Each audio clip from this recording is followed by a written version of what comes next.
24 ঘন্টা আমার সার্ভিস দিয়েছেন এই ট্যুরের জন্য, সকাল বিকাল। এবং মাকসুদি স্যার রাত 2টার সময় আমার সাথে কথা বলেছেন রেজাল্টের বিষয়ে, বিভিন্ন বিষয়ে।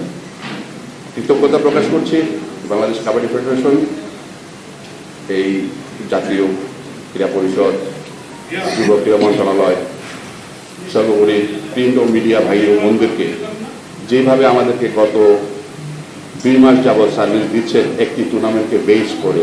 যখন আমরা শুরু করেছিলাম জার্নিটা, সেই জানুয়ারি 10 তারিখ, অনেক প্রতিবন্ধকতা ছিল আমাদের, তারপর আমরা এই মেয়েরা জাতীয় নারী কাবাডি দল ভালো খেলেছে, ভবিষ্যতে ভালো খেলবে,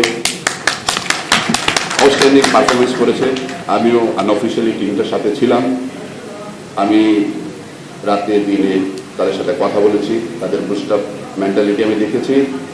সম্ভব বাংলাদেশে এই ঐতিহ্য, আমাদের যে পদক বিভিন্নভাবে আনা নারী কাবাডি শুরু হয়েছে, ভবিষ্যতে আমাদের ওয়ার্ল্ড কাপ আছে এই জুন মাসে ইন্ডিয়াতে, তারপর আমাদের যুব বাহারাইনের যুব এশিয়ান গেমস আছে, সেখানে আমাদের 2টে টিম যাবে, নারী এবং পুরুষ। সর্বোপরি এশিয়ান চ্যাম্পিয়নশিপও আছে আমাদের, আরেকটা হয়েছে আমাদের এশিয়ান গেমস, সাব গেমস। সব কিছু মিলে আমরা একটা প্ল্যাটফর্মে আসতে পেরেছি। এই জন্য প্রচণ্ড সাপোর্ট দরকার মন্ত্রণালয় থেকে, আমাদের কর্পোরেট হাউস থেকে, মিডিয়া ভাইদের কাছ থেকে, বন্ধুদের কাছ থেকে সাপোর্ট চাচ্ছি।